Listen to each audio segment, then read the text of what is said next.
Preciados hermanos, reciban un saludo muy especial de mi parte. Para mí es un privilegio enorme tener la bendición de a través de estas plataformas tecnológicas poder llegar hasta sus hogares y juntos dedicar un momento especial para el estudio de la palabra de Dios. Desde aquí, desde mi casa en Miami, quiero pedirle a mi Dios que le dé una bendición muy especial a cada uno de ustedes y que el estudio de esta mañana pueda edificarnos en términos espirituales. Les invito para que antes de abrir la Biblia podamos pedir la dirección de nuestro Padre Eterno. Oremos.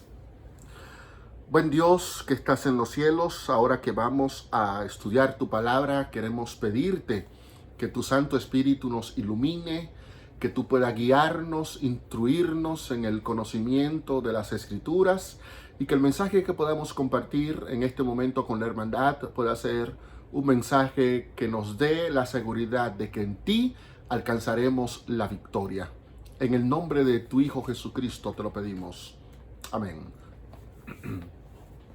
Les invito a abrir sus Biblias en el libro de Apocalipsis capítulo 11. Apocalipsis capítulo 11. Vamos a leer en el versículo número 19. Apocalipsis 11, 19.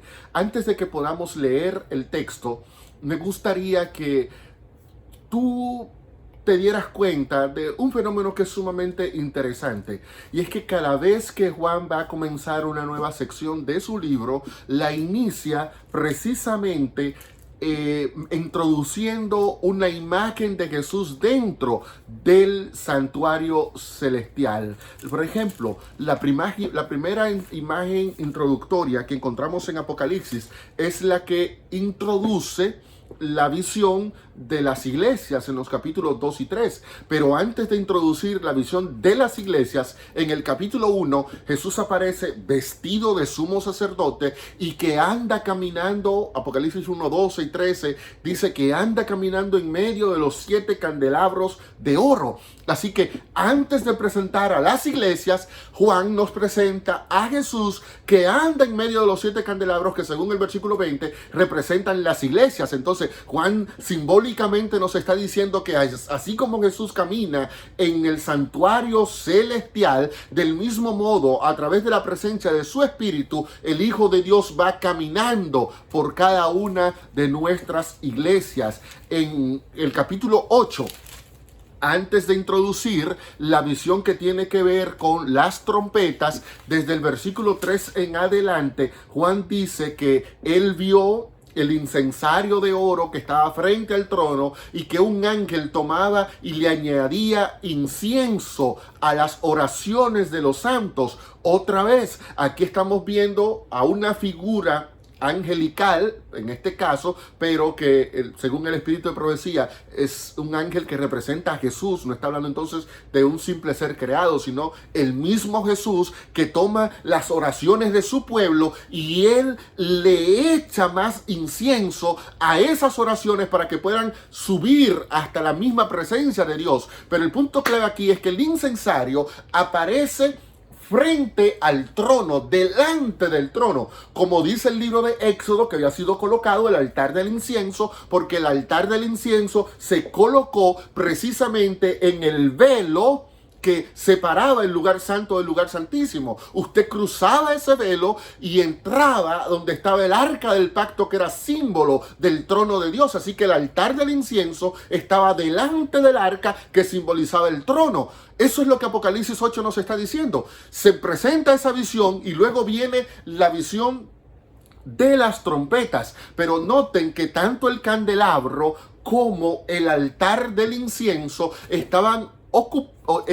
ubicados en el lugar santo del santuario. Pero ahora el tiempo ha avanzado. Han quedado atrás las secciones históricas de las iglesias, las secciones históricas de los sellos, las secciones históricas de las trompetas. De paso, en Apocalipsis 11 encontramos el toque de la 7ª trompeta, pero a partir del capítulo 11 de Apocalipsis, Juan va a concentrar toda su pluma, todo el resto de su libro, a hablar de los últimos momentos de la historia humana. Mientras que en la primera parte, Juan ha tocado 2000 años de historia con las iglesias, con los sellos, con las trompetas. Ahora Juan se va a concentrar en los últimos momentos de la historia humana. Mientras que en la primera parte era mucha historia y pocos acontecimientos vinculados con el fin del mundo, en la segunda parte hay poquísima historia y muchos acontecimientos vinculados al fin del mundo. Y entonces noten el movimiento que se da en el santuario, y ese mismo movimiento nos dice a nosotros que ahora estamos introduciéndonos al fin de los tiempos, a los últimos momentos de la historia humana. Porque Juan dice, vamos a leer ahora la visión en Apocalipsis 11, estamos listos, Apocalipsis 11, 19, el templo de Dios fue abierto en el cielo y se dejó ver el arca de su pacto, y hubo truenos, relámpagos, voces, un terremoto y grande granizo. Otra vez, Juan ve el templo de Dios abierto.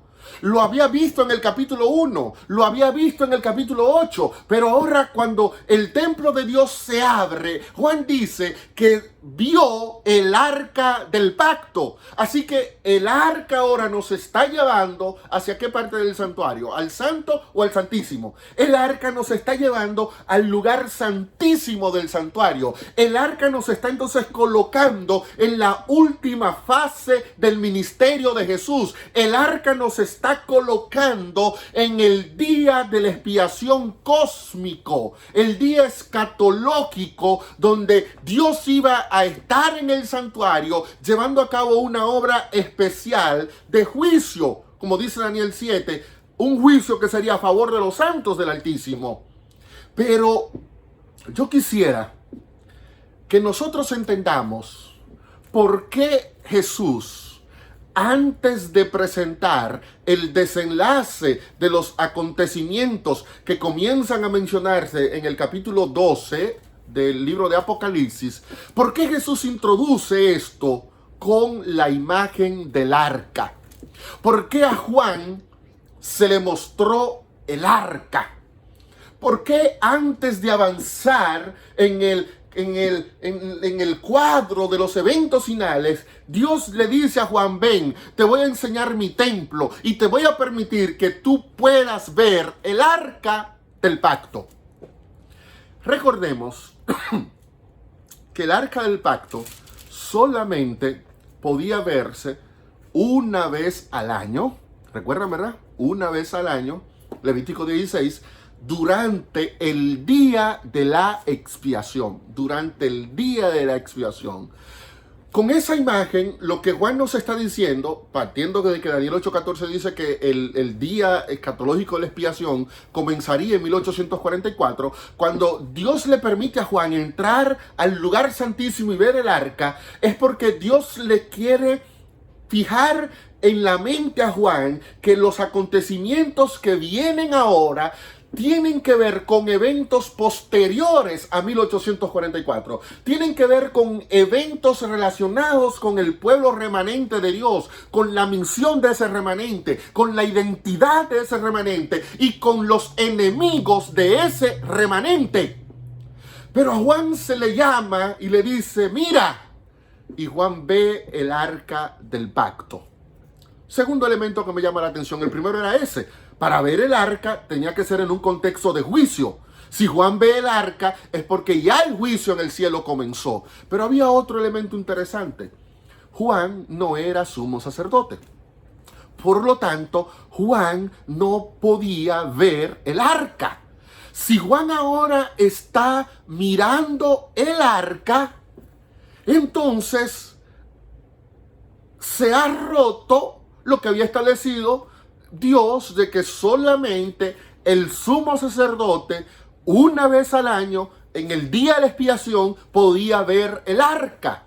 Ahora, Juan, como no es sacerdote y ve el arca, entonces tendríamos que buscar en la Biblia otros registros que nos presentan al pueblo de Dios mirando el arca, sin estar en un día de la expiación. Porque es cierto, había ocasiones cuando el pueblo podía verlo, podía ver este mueble. Y yo quiero que veamos un par de ejemplos. Vaya conmigo al libro de Josué. Libro de Josué,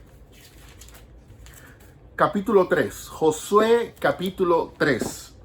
Yo voy a leer el versículo 3. Josué, capítulo 3. Recuerden que los israelitas van a pasar el Jordán, van a entrar a la tierra prometida. Ya es el momento de recibir la promesa que se le había dado a Abraham, a Moisés, a Jacob, a Isaac.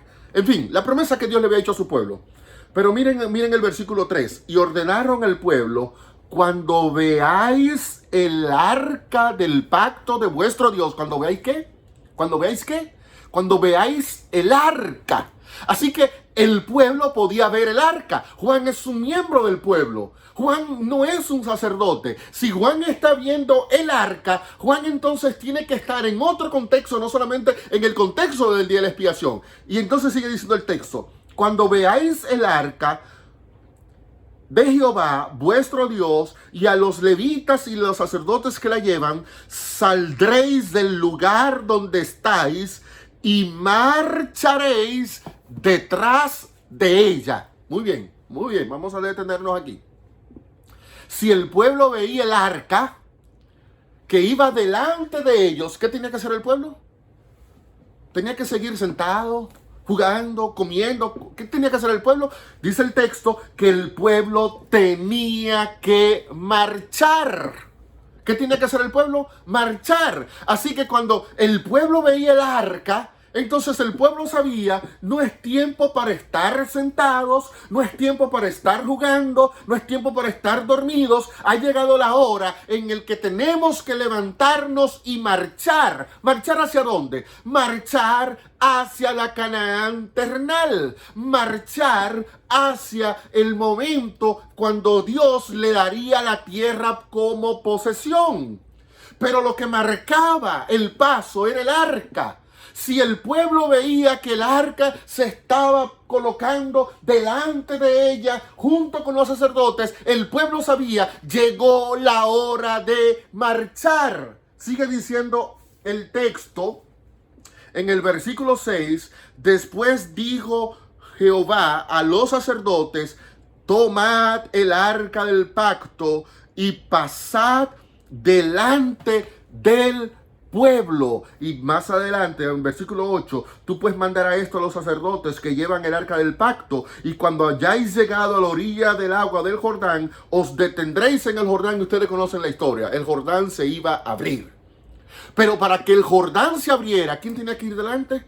Tenía que ir el arca delante, para que el pueblo marchara y cruzara el río y tomara posesión de la tierra prometida. Cuando Dios le dice a Juan en Apocalipsis 11, ven y mira, y Juan dice que fue abierto el templo del cielo y vi el arca de su pacto en el templo, lo que Juan nos está diciendo es: llegó la hora de que el pueblo de Dios marche. Llegó la hora para que el pueblo de Dios se levante. Llegó la hora para que el pueblo de Dios asuma su rol en este mundo, para que el pueblo de Dios se olvide del letargo y del descanso y tome una actitud activa de marchar victorioso. ¿Hacia dónde? Hacia la Canaán celestial, hacia la Jerusalén que viene de arriba, hacia esa tierra que tendrá un cielo nuevo y una tierra nueva, hacia esa promesa gloriosa. Este es el pueblo que tiene que marchar hacia la Canaán celestial. Por eso se nos presenta el arca, para que entendamos: llegó la hora de movernos. Llegó la hora de que marchemos. Y si el arca va adelante, los ríos se van a abrir.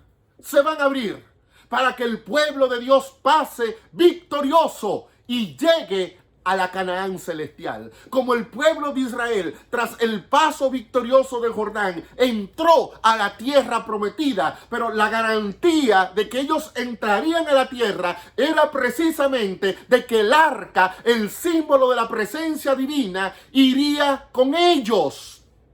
Estaría ahí. Dios, cuando le presenta a Juan el arca, Juan tiene que tener en su corazón la seguridad de que este es el tiempo cuando el pueblo ha de marchar a la tierra prometida, a la Jerusalén celestial. Hermano querido, ¿estás tú viendo el arca?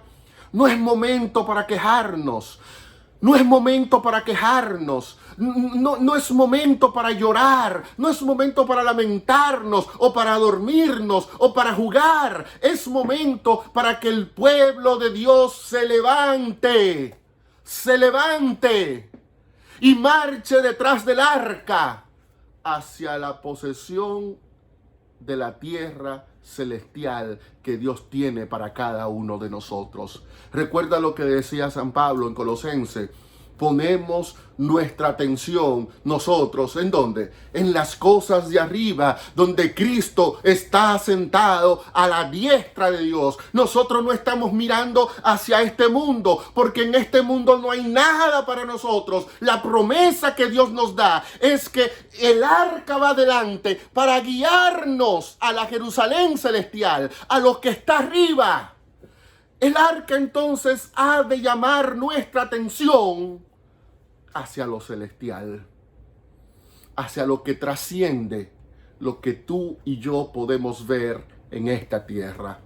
Si nosotros habíamos puesto nuestra esperanza en este mundo, la visión del arca en Apocalipsis 11:19 quiere tratar de enfocar nuestra mirada hacia las cosas que son eternas, hacia las cosas que el coronavirus, ni ninguna plaga, ni ejército terrenal podrá arrebatarnos, porque vamos detrás del arca.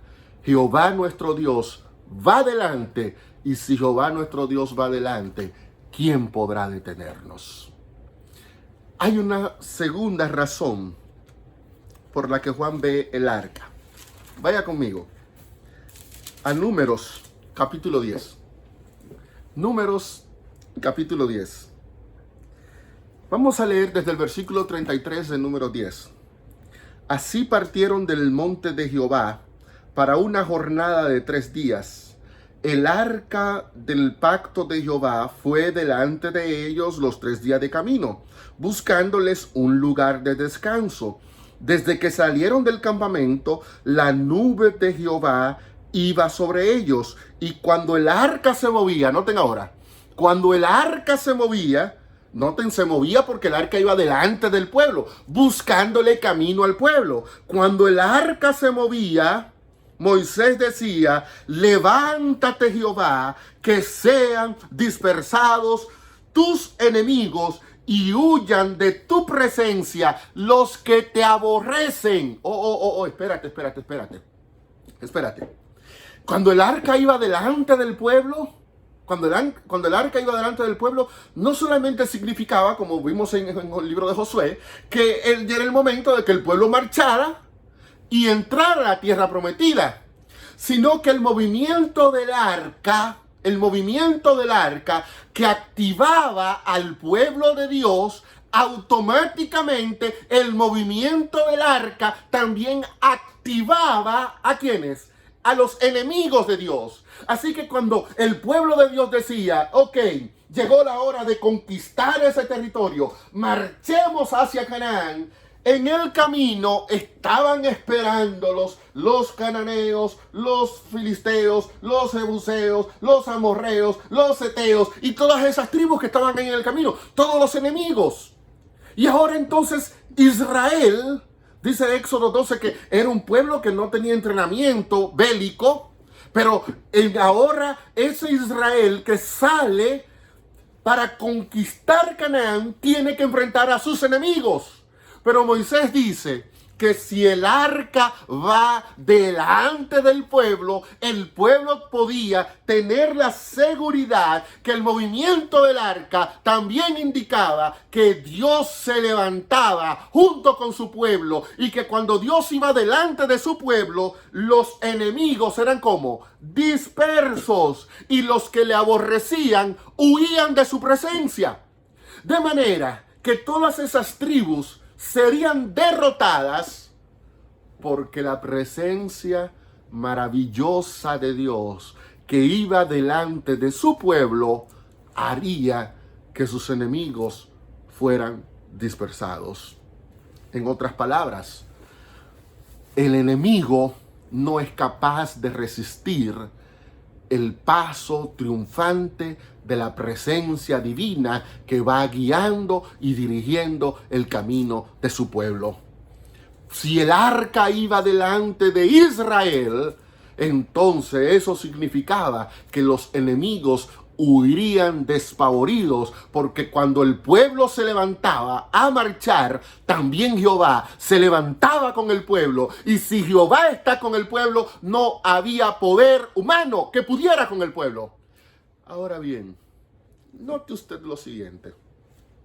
Cuando usted lee los primeros 11 capítulos de Apocalipsis, usted no va a encontrar allí que hay una trama especial de Satanás y de sus aliados para destruir al pueblo de Dios. Hay inferencias muy vagas a la obra diabólica en los primeros 11 capítulos del libro de Apocalipsis. Muy pequeñas alusiones, que Balaán, que Jezabel, que los Nicolaitas, que esto, que aquello. Pero así, un plan orquestado de parte del enemigo para destruir al pueblo de Dios no lo encontramos en Apocalipsis 1, del 1 al 11. Curiosamente, tras esa visión de Apocalipsis 11:19, lo próximo que sigue en los capítulos 12 y 13 es una presentación dramática de los tres grandes enemigos del pueblo de Dios en el tiempo del fin. El primero que se presenta es el dragón, tan poderoso que se enfrentó cuerpo a cuerpo contra Miguel. Tan poderoso que pudo llevar consigo a la tercera parte de los ángeles del cielo. Un poder terrible.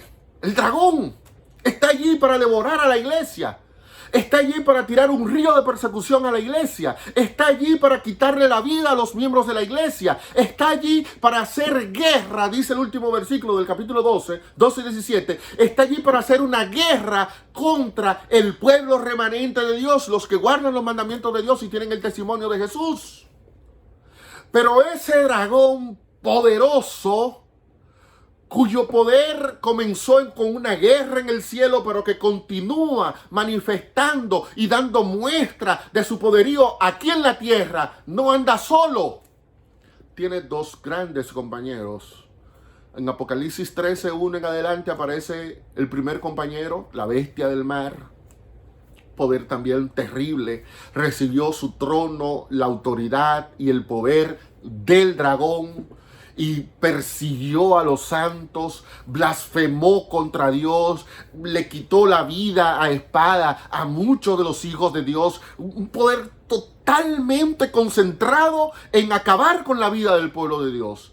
Y hay un tercer aliado que aparece a partir del versículo 11. La bestia que surge de la tierra. Tiene cara de cordero, pero habla como dragón. Y agarró y puso también todo su poder al servicio de la primera bestia. Y junto con la primera bestia impusieron una marca obligatoria. Un día de reposo falso para concentrarse en atacar y perseguir a los verdaderos hijos de Dios. Así que en Apocalipsis 12 y 13 tenemos a los tres grandes enemigos del pueblo de Dios: el dragón, la bestia del mar y la bestia de la tierra. A veces nosotros nos ofuscamos y andamos buscándonos enemigos, que la hermana María es mi enemiga, que el hermano Jorge es mi enemigo, que el fulano Pedro es enemigo mío, y nos enfocamos en lo que realmente no son nuestros enemigos. Pablo dijo en Efesios capítulo 6 que nosotros tenemos una lucha que no es contra carne ni sangre, es contra potestades, es contra huestes espirituales de maldad que habitan en las regiones celestes. En Apocalipsis 12 y 13 tenemos a poderes demoníacos que se han confabulado para destruir al pueblo de Dios. Y en varias ocasiones del capítulo 13 se habla de que estos poderes lograron maravillar a todos los moradores de la tierra. Parece que nadie podía contra ellos. En el versículo 4 del capítulo 13 se pregunta, ¿quién como la bestia? ¿Y quién podrá pelear contra ella? Pero Juan vio el arca. Y cuando Juan vio que el arca iba delante del pueblo de Dios, Juan vio, wow, si el arca va adelante, la promesa del número 10 es que los enemigos del pueblo de Dios serían dispersos. El dragón sería disperso. La bestia del mar sería dispersa. La bestia de la tierra sería también dispersa. No hay poder ni humano ni diabólico que pueda resistir a un pueblo que marcha con la seguridad de que Dios va adelante. Y si Dios va adelante, los enemigos tendrán que abrirle paso a la marcha triunfal del pueblo de Dios. Vamos así, hermanos. Dios va adelante, quitando a los enemigos de tu camino. No te sientas que esta batalla es tuya. Este pleito no es tuyo. Esta guerra no es tuya. Este es un conflicto cósmico que va con Jesús siendo nuestro capitán al frente. Y con Jesús delante, la iglesia de Dios puede tener la seguridad de que alcanzará la victoria. Por eso en cada fase de la iglesia, en Apocalipsis 2 y 3, a los que salen bien del conflicto se le llama a los vencedores. Y al que venciere le daré comer del maná escondido. Y al que venciere le daré un nombre nuevo. Y al que venciere le daré que se siente conmigo en mi trono. Porque la iglesia está llamada a vencer. Pero está llamada a vencer no porque cuenta con su propio poder. Está llamada a vencer porque ve que el arca de Dios, la presencia divina, va adelante. Y si Dios va delante de su pueblo, los enemigos serán destruidos. Hermanos queridos, yo sé que en este momento estamos viviendo un momento muy crítico de la historia humana. Quizás el momento más crítico que nosotros hayamos visto durante nuestra estadía en esta tierra. Mucha gente enferma. Mucha gente perdiendo el trabajo, mucha gente muriendo, las iglesias cerradas. No podemos trabajar, no podemos ni siquiera abrazar a un ser querido. Y muchos podemos creer que nuestro enemigo es el COVID-19. Y es un enemigo. Y tenemos que orarle a nuestro Dios para que se encuentre la forma de derrotar a ese enemigo. Pero los poderes que actúan detrás de las tinieblas para destruir al pueblo de Dios van más allá de una enfermedad, van más allá de un ser humano, van más allá de un decreto de muerte, de una ley dominical. Son poderes obstinados, dirigidos literalmente por Satanás, poderes que se han ofuscado en destruirte a ti, en acabar con tu vida, en acabar con tu fe, en hacerte creer que tú no podrás llegar a la tierra prometida. Pero antes de que el pueblo de Dios viera a los enemigos, antes de que viera al dragón, antes de que viera la tierra, la bestia de la tierra, antes que viera la bestia del mar, Dios nos presentó el arca, nos presentó el símbolo de su presencia. Lo que Apocalipsis quiere decirnos a nosotros es mucho mejor que nos concentremos en la presencia divina y no en los enemigos del pueblo de Dios. Muchas veces, por estar tan ofuscado en lo que está pasando en el mundo, no somos capaces de percibir las cosas buenas que Dios está haciendo en nosotros, a través de nosotros, aún en medio de esta circunstancia. Me llena de paz saber que aunque yo esté pasando por un valle de sombra de muerte, como dice el Salmo 23, la presencia divina, el símbolo del arca, me dice a mí que la iglesia de Dios no está sola. Me dice a mí que yo no estoy solo, que en ese proceso de atravesar este valle de muerte, Dios va a mi lado. La presencia divina va abriéndome camino. La presencia divina va preparando el sendero. Y que si yo sigo esa presencia divina, yo llegaré a puerto seguro. Yo llegaré a la tierra prometida.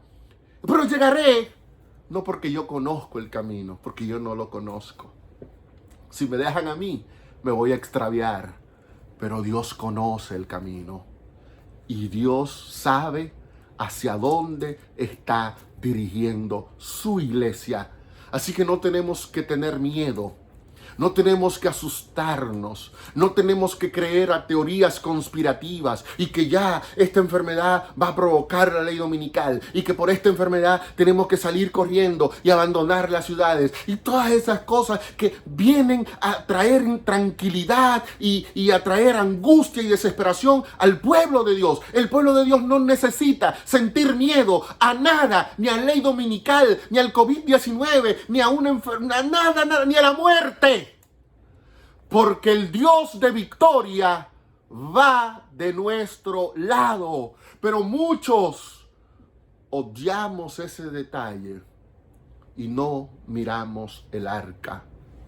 Y al no mirar el arca, no estamos pendientes de ver cómo la presencia divina va guiando nuestros pasos. Y es interesante, porque ¿qué contenía el arca?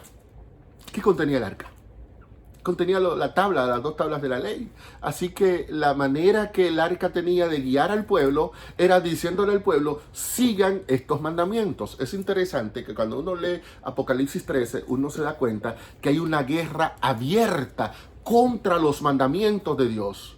Y que esta guerra de Satanás va mucho más allá de ti y de mí. Es una guerra contra la ley de Dios. Es una guerra contra la constitución del gobierno divino. Dice Apocalipsis 13 que Satanás está concentrado. Fíjense en cuáles mandamientos. Vamos a ver el primer mandamiento en Éxodo 20. Éxodo 20. Primer mandamiento, no tendrás dioses ajenos delante de mí. Primer mandamiento. ¿Qué es lo que hace la bestia en Apocalipsis 13? Dice Apocalipsis 13 que recibió la adoración de los moradores de la tierra. En el libro de Apocalipsis, la expresión moradores de la tierra es una expresión técnica para hablar de los que no forman parte del pueblo de Dios. Los moradores de la tierra no incluye al pueblo de Dios. Es una diferencia que hay entre el pueblo de Dios y los moradores de la tierra. Por eso la bestia engaña a los moradores de la tierra.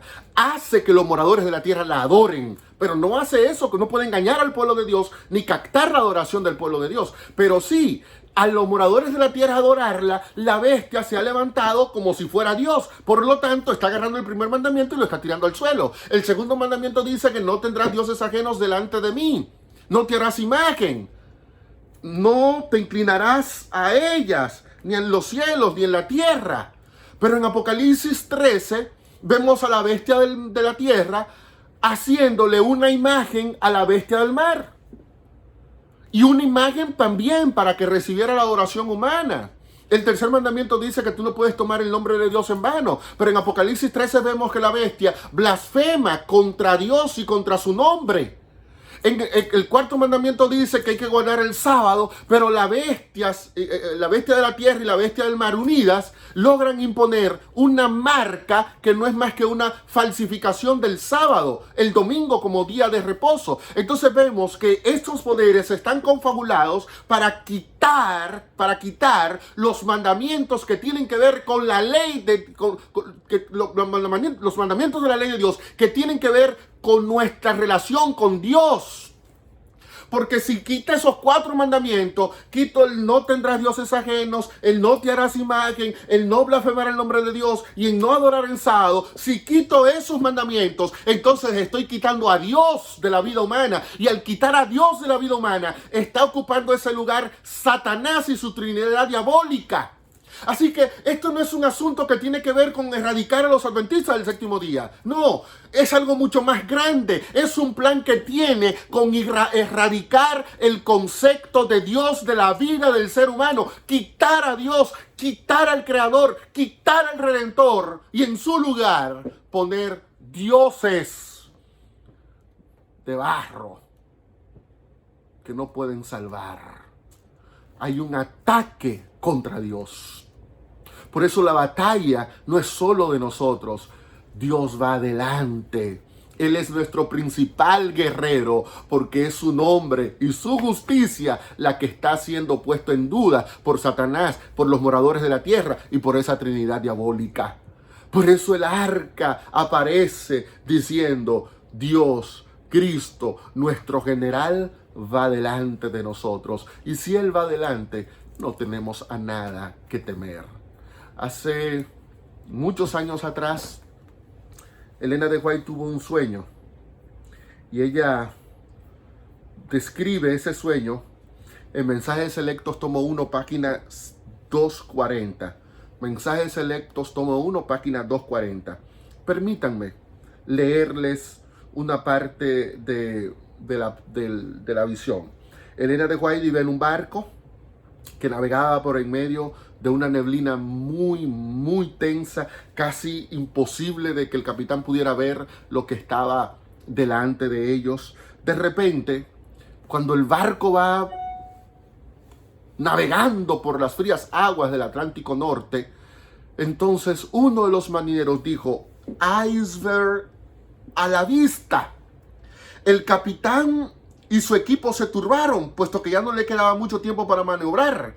Entonces una voz clamó con autoridad: hazle frente. El maquinista dio marcha a todo vapor y el timonel dirigió el barco directamente contra el iceberg. ¿Qué cree usted que pasó? ¿Qué cree usted que sucedió cuando se dio la advertencia? Hay un iceberg y la orden que se le dio al maquinista fue: siga de frente, marche. Dice la sierva del Señor que la nave fue sacudida, pero siguió adelante su camino porque el iceberg no la hizo zozobrar. Yo te pregunto, ¿qué hay delante de ti? ¿Qué está el dragón? ¿Qué está delante de ti? ¿La bestia del mar? ¿La bestia de la tierra? ¿Qué poder? ¿Qué poder? ¿Qué instrumento está usando Satanás para detener tu vida? Y que cuando tú lo ves piensas: no puedo contra ese iceberg, no puedo contra este problema, no puedo con esta circunstancia, no puedo con lo que estoy viviendo. Si tú te sientes así, la orden de Dios esta noche, la orden de Dios en este momento, esta mañana, hoy sábado, la orden es: levántate y hazle frente. Pero hazle frente no con tus fuerzas, hazle frente con el poder del Cordero, con la fuerza que viene de Dios, con la gracia que viene del cielo. Hazle frente permitiendo que Dios vaya delante de tu vida, quitando los obstáculos que te impiden que tú puedas llegar de manera triunfante a la tierra prometida. Vamos, levántate y hazle frente. ¿Te tocó lidiar con la enfermedad del COVID-19? No te rindas, no te rindas.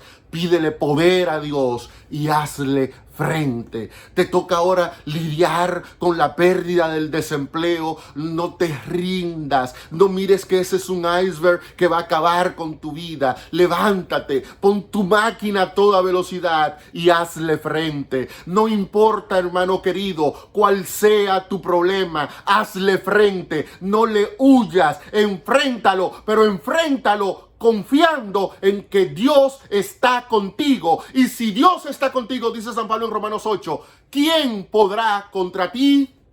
Si hay algo entonces que esa visión del arca nos garantiza, es que la victoria está asegurada.